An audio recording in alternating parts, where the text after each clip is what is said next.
Welcome to Journey Church Online. I'm Jackie Taylor, Associate Pastor. I'm so excited that you're watching with us today. I hope you'll like, tag, share, subscribe, and check out all of our other videos. All right, let's get that wonderful Journey band in here.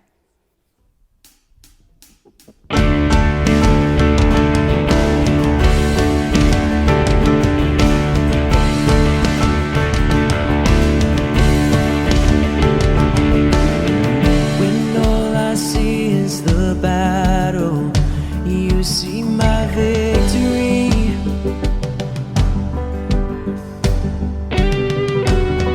When all I see is the mountain, you see a mountain move. And as I walk through the shadow, your love surrounds me.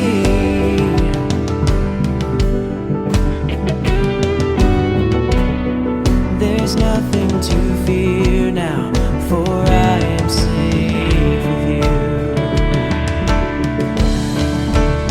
So when I fight, I'll fight on my knees, with my hands lifted high. Oh God, the battle belongs to you, and every fear I lay at your feet. I'll sing through the night. Oh God, the battle belongs to you.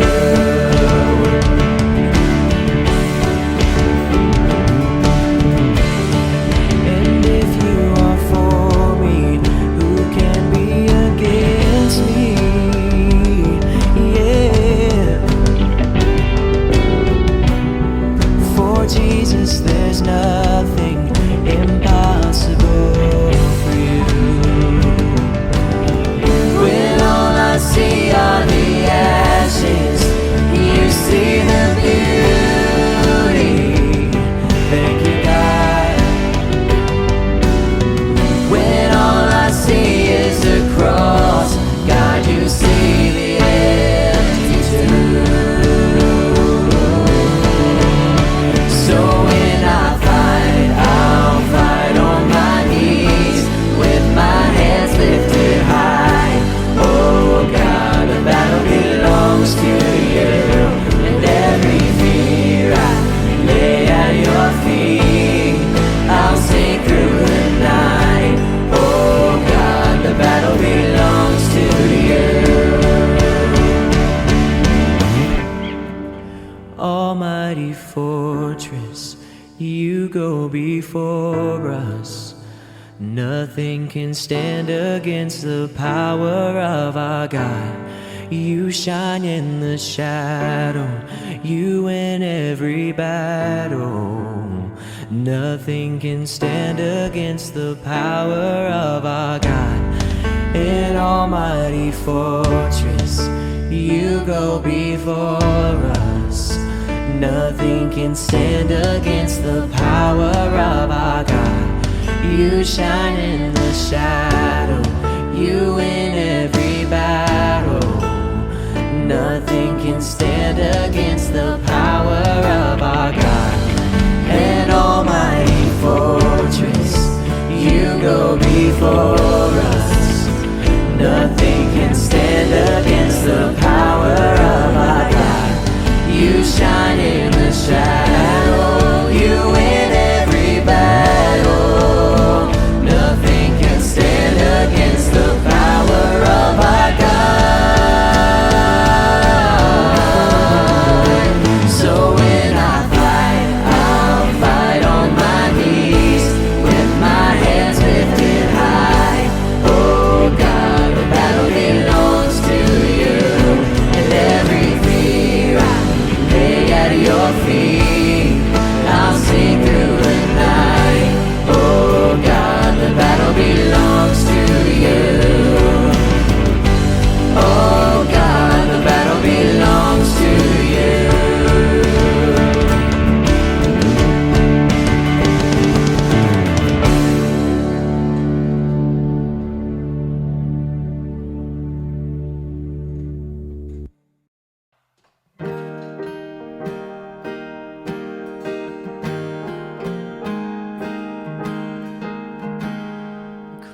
Christ is my firm foundation,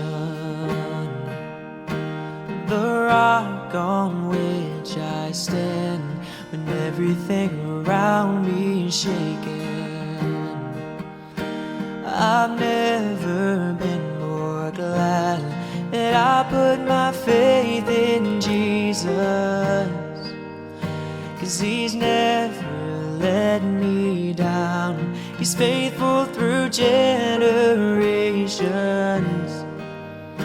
So why would He fail now? He won't.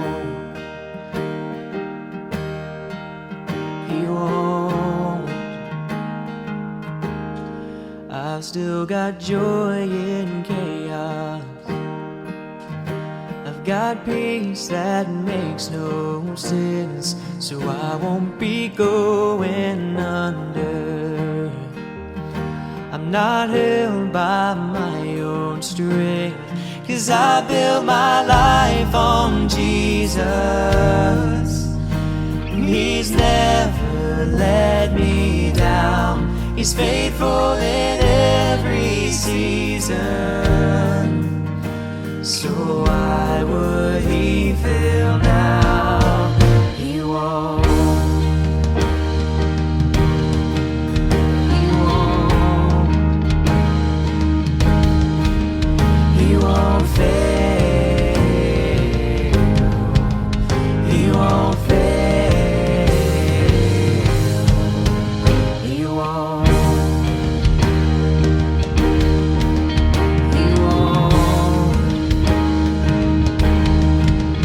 He won't fail. He won't fail. Christ is my firm foundation, the rock on which I stand when everything around me is shaking.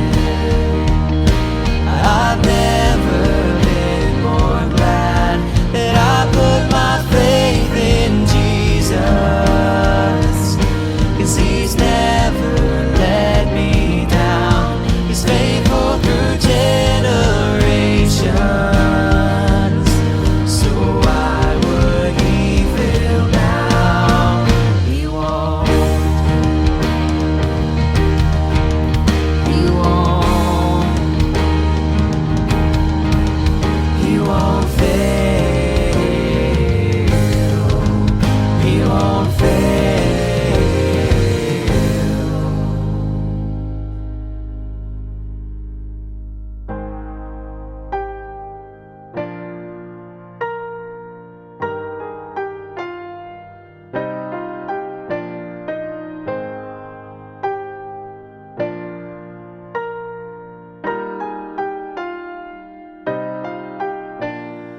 Rain came, wind blew, but my house was built on You. I'm safe with You, and I'm gonna make it through. Rain came, wind blew, my house was built on You. I'm safe with You, and I'm gonna make it through. Rain came, wind blew, my house was built on You. I'm safe with You, and I'm gonna make it through.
Are you really just gonna sit there while I clean this whole house? Hey, look, I'm not the one that made these ridiculous plans. Hey, look, this is not my fault. They asked if they could come over right in front of Pastor Michael, and he had just talked about love reaches out and being in community, blah, blah, blah. Yeah, but the Taylors? Come on, they're the worst. Yeah, I know. Cat people are the worst. Right? 10 to 1, she breaks out the cat photos in the first 15 minutes. Well, hey, ever since she made Biscuits his own Facebook page, she's been really good about not bringing out the cat photos at Bible study. She's even made some pretty valid points. 10 to 1, 15 minutes. Okay, you're on. So if she does, what do you get? Well, I guess I'll just excuse myself upstairs to do some work in the office while you hang out with your friends downstairs. Okay, and if she doesn't bring them out, then you have to ask to see them. But, you know, Eugene's okay. He's kind of normal. I swear, if he breaks out his multi-tool and starts fixing everything, I'm gonna lose it. Well, you know, he's sweet. He's got good intentions. It's insulting. God, I'm not ready for this. Get it together, man. Actually, I think I'm starting to get a headache. I might go lay down. Don't you dare leave me alone with these people. What if we just pretend we're not here? Where else would we be? It's our house. They've already seen our cars in the driveway. Oh, God, take me now. Get it together. Hey, so glad you're here. Come on in. Hi, you guys. Oh my goodness. For a second there, we didn't think y'all was home. It's our doorbell. It's got a short. God, let me fix that right up for you. I can get her. You've got to be kidding me. Oh, we've been so excited that you guys have been coming over all week. Counting down the days. Excuse the mess. I didn't really have time to clean up. Oh my Lanta, your house is so beautiful. You know what it reminds me of? Jane built this house for Biscuits. Look at it. Oh my goodness. Guess I better be excusing myself to make some drinks. Yes, sir, Bobby. That about does it right there. When you're good, you know what I mean? He's so talented. Hey, you know, when I walked in here, I seen your light switches. They a little outdated. I can take care of it for you right now. Oh, really? That's not necessary. It ain't no problem. That's what friends are for. Oh, what is that smell? Oh, it's roast duck. It's my mom's recipe. Duck? Like the baby animals is swimming on the pond. Oh, Jean, she's roasting baby wattles. Oh my God. Now, Claire Bell is so kind. Swim toward the light wattles. She not gonna cook no duck. She knows you a vegetarian. You know what? That's actually a candle. Let me go blow it out and we'll take you guys out to eat our treat. Now, see, you thought this evening was going to be awful. Yeah. You know, we was a little concerned coming over because, you know, you guys are a little weird and stuff, but y'all all right. Well, Jane, should we tell them the good news? Yeah. So, let's take our car, because before we come over here, I started an oil change on both of you's car, and I'll finish it up right when we get back from dinner. Yeah. Gee, thanks. Anytime. Let's go. Let's go.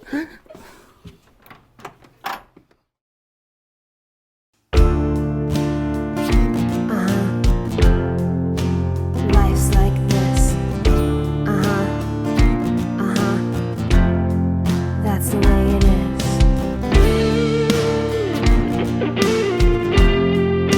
'Cause life's like this. That's the way it is. Chill out, what you yelling for? Lay back, it's all been done before.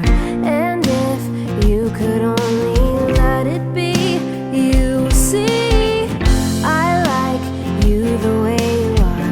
When we're driving in your car and you're talking to me one-on-one, but you've become somebody else around everyone else. You're watching your back like you can't relax. You're trying to be cool, you look like a fool to me.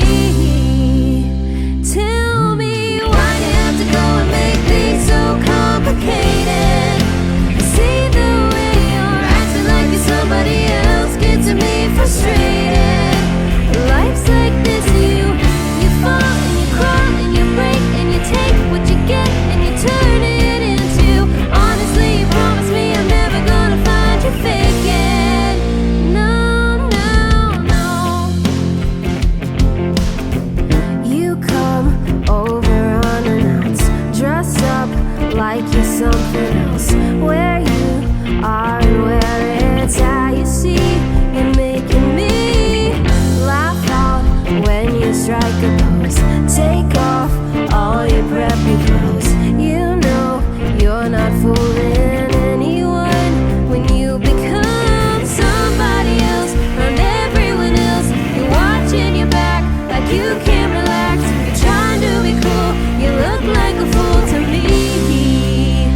yelling for? Lay back, it's all been done before.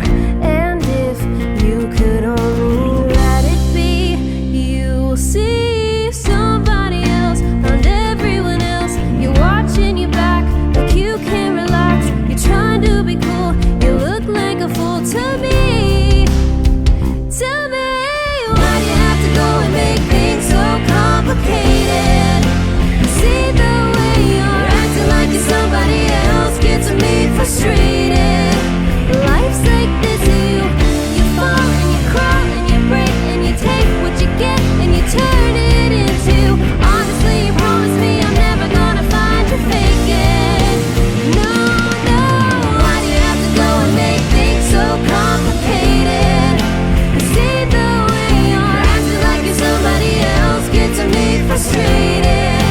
Life's like this, you fall and you crawl and you break and you take what you get and you turn it into.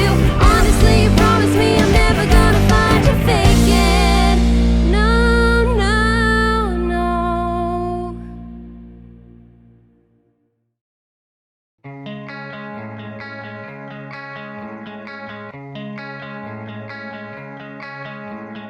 There's definitely a lot of people who think like Christians are like really dumb.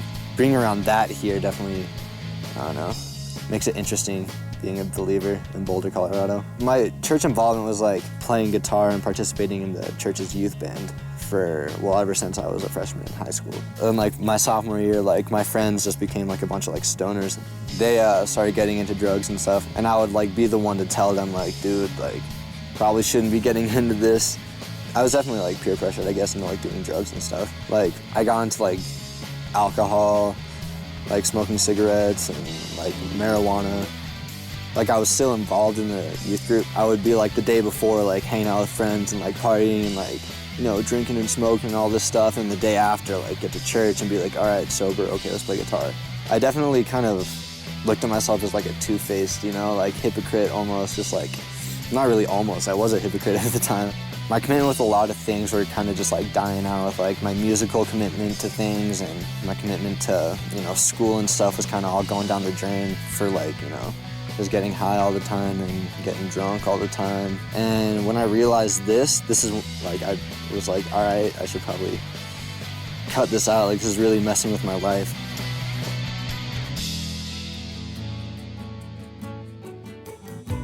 Kind of just handed everything over, like my whole life pretty much, to God. Like even with like playing guitar with the band, I felt like myself, you know, for the first time, not being like a hypocrite or like some two-face, you know. I was actually like ministering to kids through my music and through my talents and stuff that God gave me. I would be actually like praising God while playing guitar. I wouldn't be thinking about looking cool on stage. All my friends, they saw this like a bunch of my friends could definitely kind of notice this, really. Like I'm not saying that my life is like perfect. There's definitely still a bunch of temptations that go along with it. I'd be at the skate park and some kids are like, hey Jaron, you wanna like smoke a bowl with us? And I'd be like, no. Like it's really hard to say no still. But I mean, I have a reason to say no at the same time.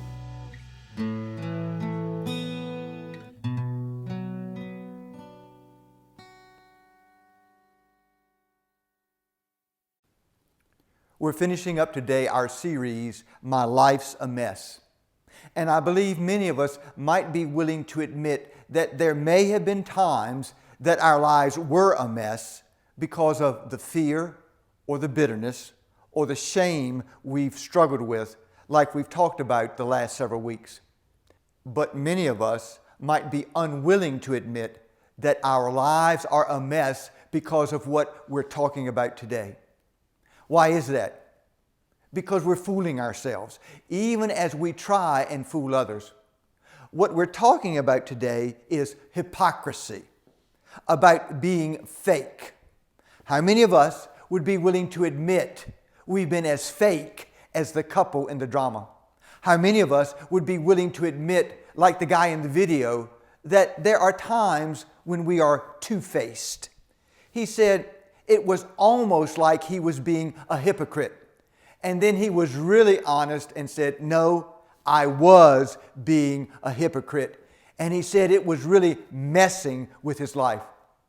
And we need to get that if we're followers of Jesus, being hypocrites messes not only with our lives, but with the lives of others.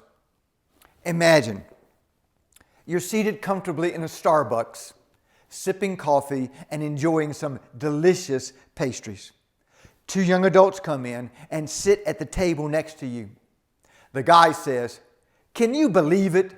He's telling us what we should do and shouldn't do. Where does he get off with that? He can talk all that religious stuff he wants, but I know what he's really like. I know what he does when he thinks no one's looking. Man, he's nothing but a hypocrite."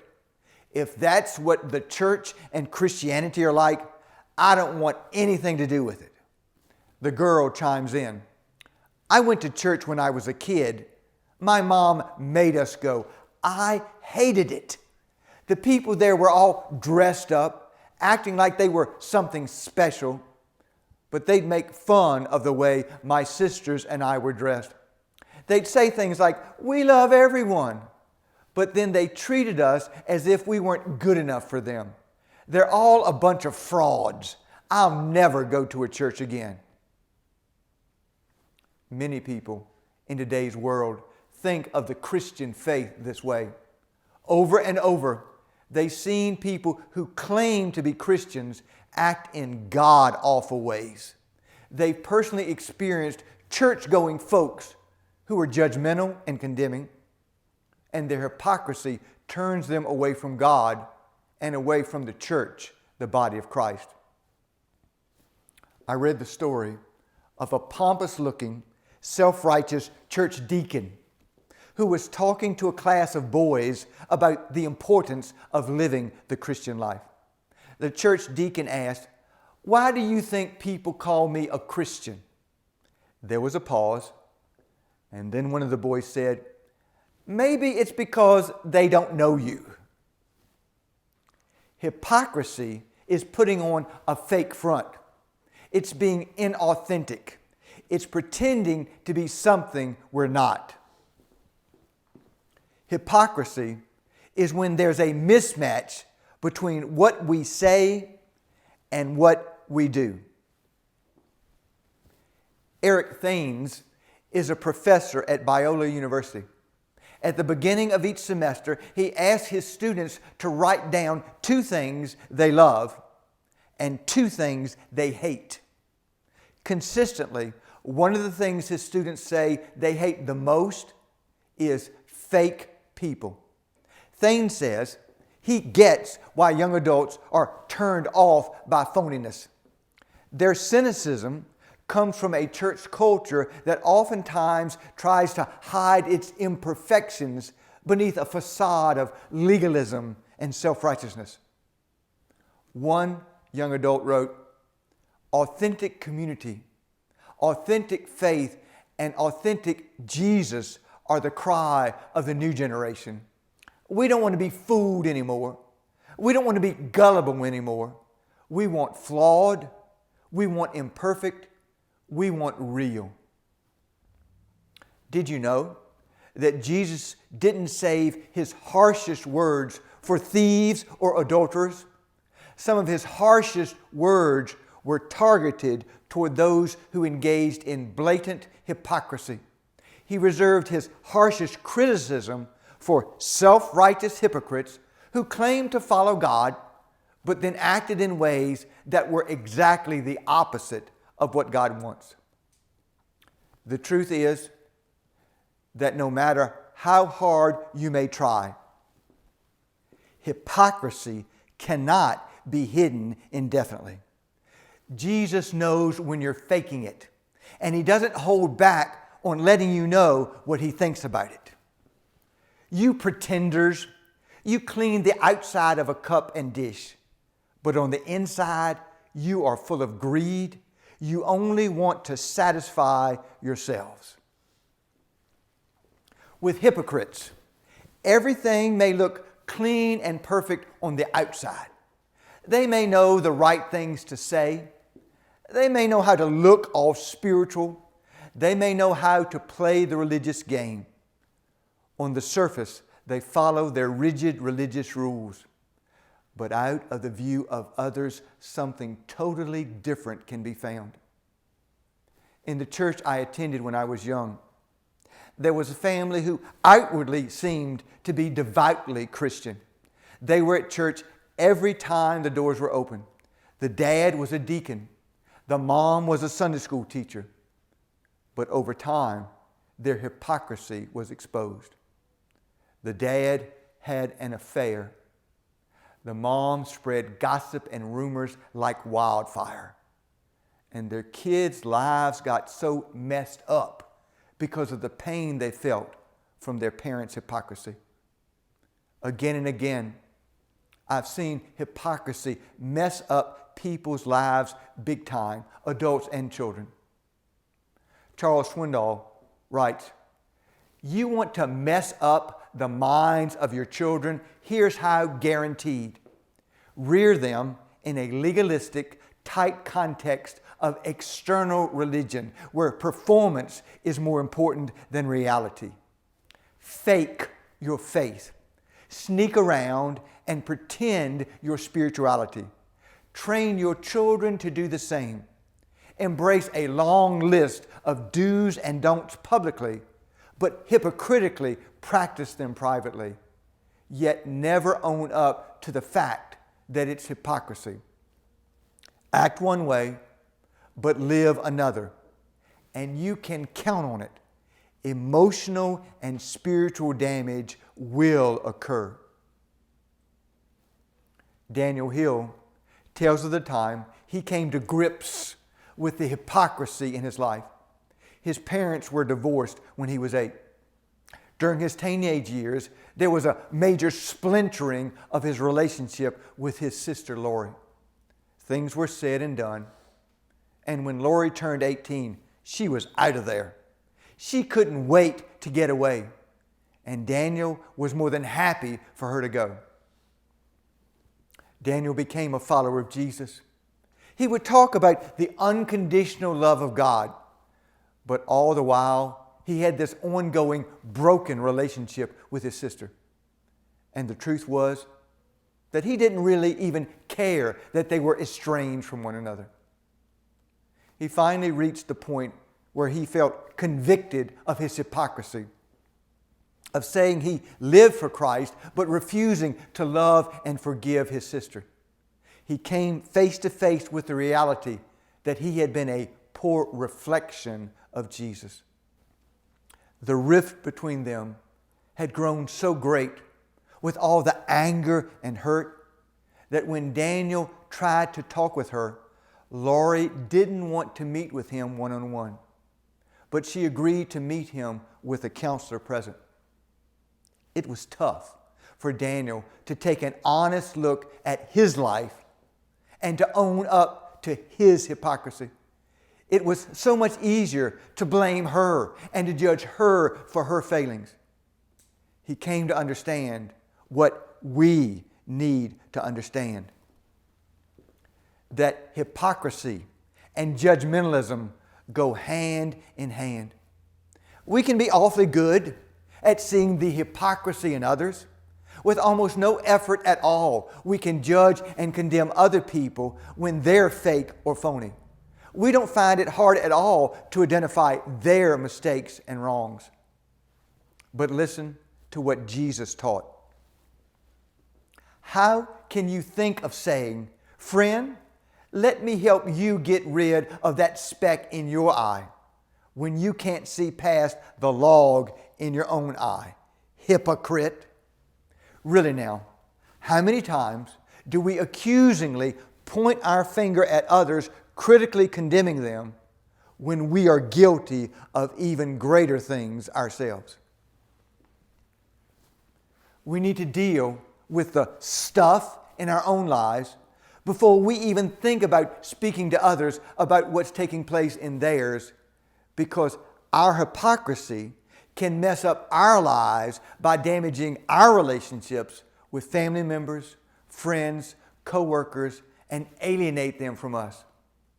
Not only that, our hypocrisy can damage our relationship with God. Hypocrisy in our lives is a sign that we are far from God. Jesus laid it right out there in saying, Isaiah really knew what he was talking about when he prophesied about you hypocrites.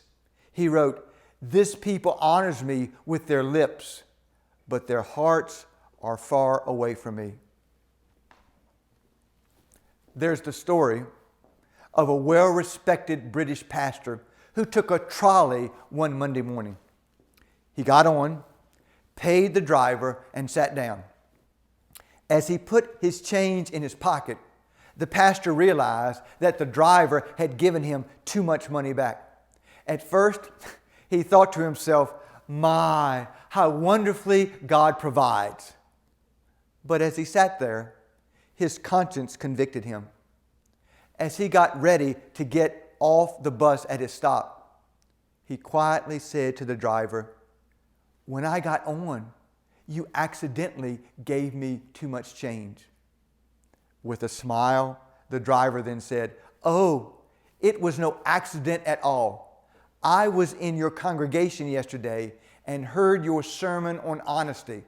I just thought I'd put you to the test, Reverend." You see, every day we're all tested on whether or not we're living lives that are authentic, genuine, true. Every day we're being tested on whether or not we're persons of integrity, whether we're actually living out what we say we believe.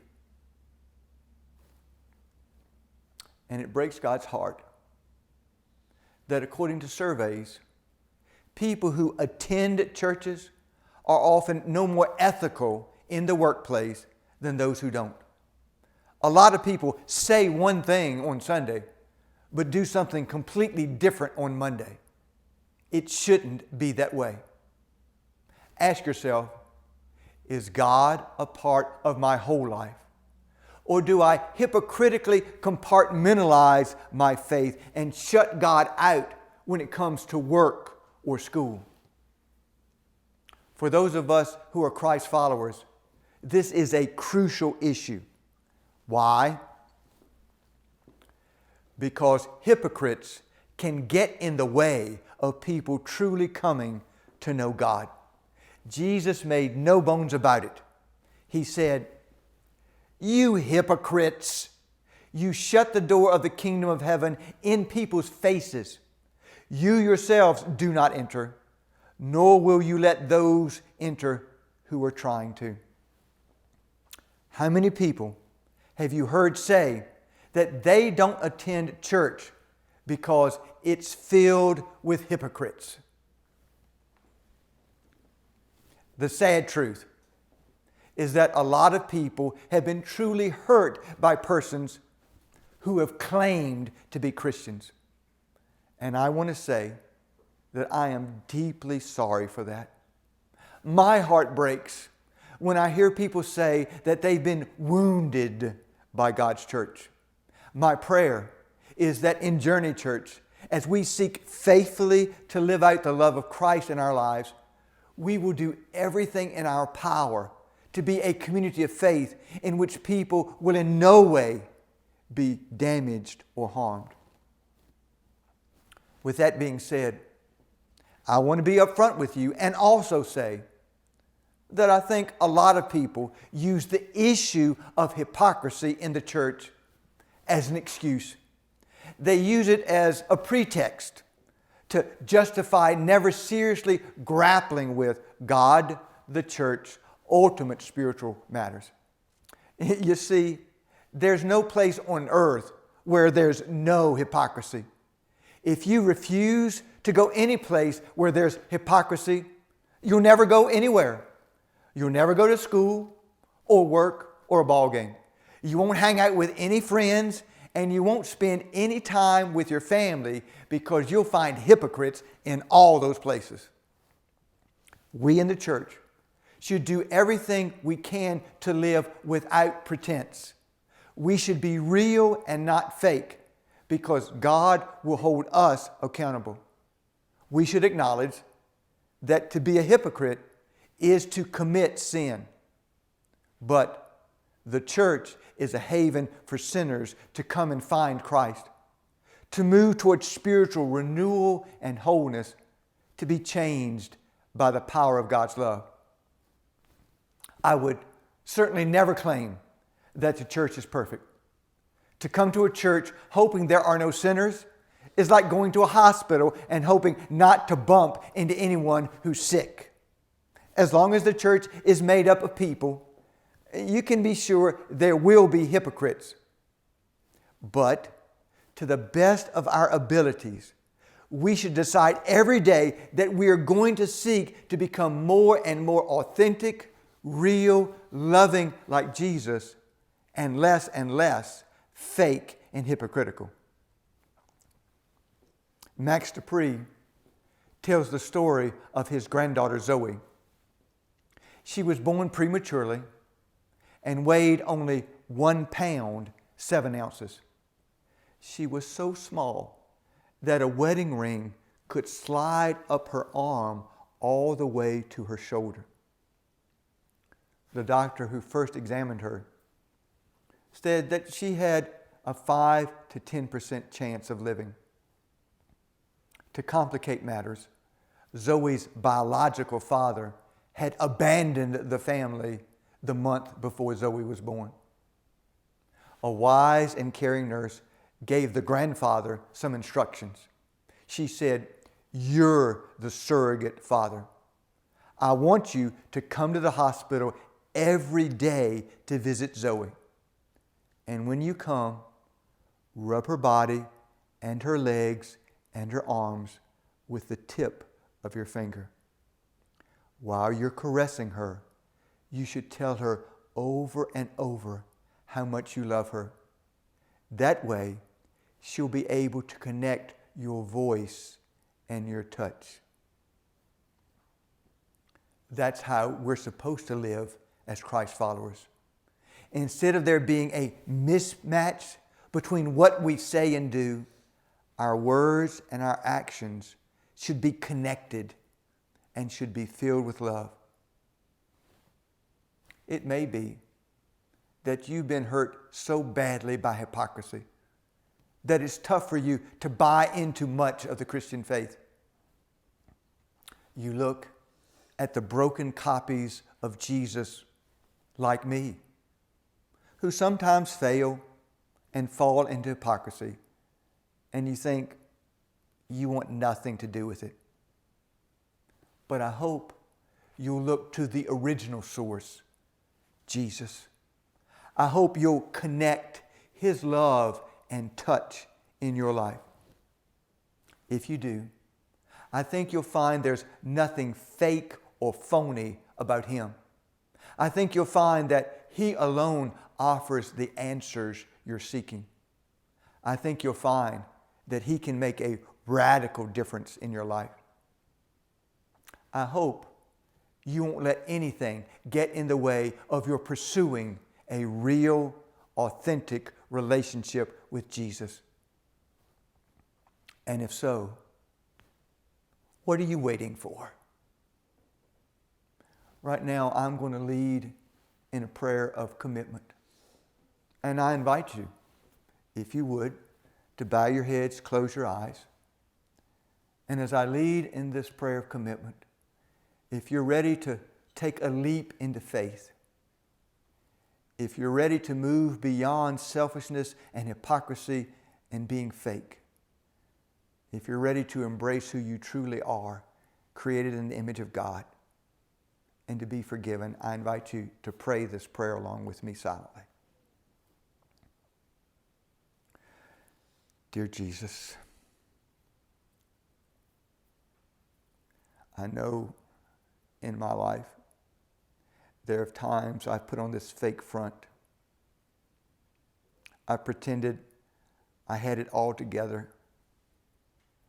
around other people. I put on this facade. But inside, there's been this sense of emptiness, this sense that something was missing. And Jesus, I'm understanding finally that it's you. So right now, Jesus, I admit my sin and my selfishness and my living for me. I admit that I have not followed in your way. And I ask you, Jesus, to forgive me. I ask you to send your amazing grace into my life. I ask that you would remove from me all the guilt and the shame and the unforgivingness I have toward myself. And I ask that you might create a new spirit in me. Jesus, I believe that you died on the cross for me, for my sins, for my failings. I believe you were buried in the tomb, and I believe you were raised to new life on the third day, that I might have a new life, a fresh start. And so, Jesus, right now, I put my full faith and trust in you as the leader of my life, the Savior of my life, the rescuer of my life. And Jesus, I commit now and for all the rest of my days to seek to live in your way of love and caring and compassion, mercy, goodness. As I make this commitment, I know, Jesus, sometimes I'm going to mess up. I'm going to screw up. And I pray that you'll just forgive me again and give me a fresh start anew. As from this moment on, I seek to live in your love as a follower of yours. I pray this in your strength. Amen. If you prayed that prayer of commitment, I really want to urge you to go to our website, journeyconnection.com, and click on the eConnect card there. Please let us know of the decision you've made so that we can follow up with you, to let you know how you might move forward in deepening in your faith. If you did not make the decision, but you have spiritual questions, you would like to learn more about Jesus, you want to find out what this Christian faith means, let us know that through your eConnect card, and we'll engage with you in a conversation either online or in person in some way. If you made the decision to follow Jesus and you've not yet been baptized, we're planning an outdoor baptism service next month, and you may want to be a part of that. Please put that information on your eConnect card. We'll be in contact with you and provide you some information about it. Or if you're not in the Roanoke region and you don't think you can participate in person in a baptism service, please still let us know, and hopefully we can make some arrangements for you to be baptized to show that, yeah, you're a follower of Jesus. Thank you so much for following through in however God is leading you to make a decision for Jesus right now. Let's worship together again as the band leads us.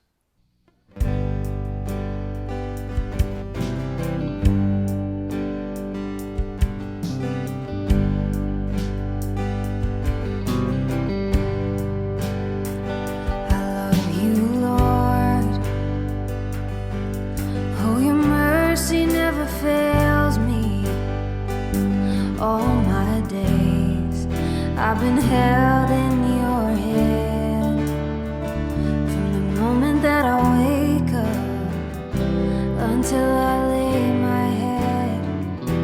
I will sing of the goodness of God. And all my life you have been faithful. And all my life you have been so good. With every breath that I am able,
We're so delighted that you're a part of this worship experience, and hopefully you've had a sense of God's Spirit communicating with you. You've experienced some of the love and grace and mercy of God. You may have even discovered a new direction for your life. We want you to know that if we can help you connect in meaningful relationships, we want to do that. We are a community of faith composed of imperfect people, but we are trying to live for Jesus. So if you'd like to try out one of our journey groups to get to know some people in our community of faith, whether that be online or in person, on your connection card, your eConnect card, please let us know that. If you would like to make a difference in some people's lives by serving and ministering and caring, please let us know that. We'll connect you up. If you want to financially support the ministries of this church, and you've been a part of our online congregation for some time, we invite you to take the step of deepening in your faithfulness, increasing in your generosity. You can go to our website and give in that way. You bless the lives of people in Journey Church when you do that. But you also make a difference in our community, because a portion of your gifts go to our mission partners, and one of those mission partners is Habitat for Humanity. And right now, we're making plans to be a part of a Habitat build in which we help build a home for a needy family in our community. I invite you to give and give generously to make a difference for Christ and to show the love of Jesus. Thank you so much for being with us in this series, My Life is a Mess. And we hope you'll be back with us next weekend, on Mother's Day weekend, as we begin a brand new series. God bless you. In all my life you have been so, so good. With every breath that I am able, oh, I'm gonna sing of the good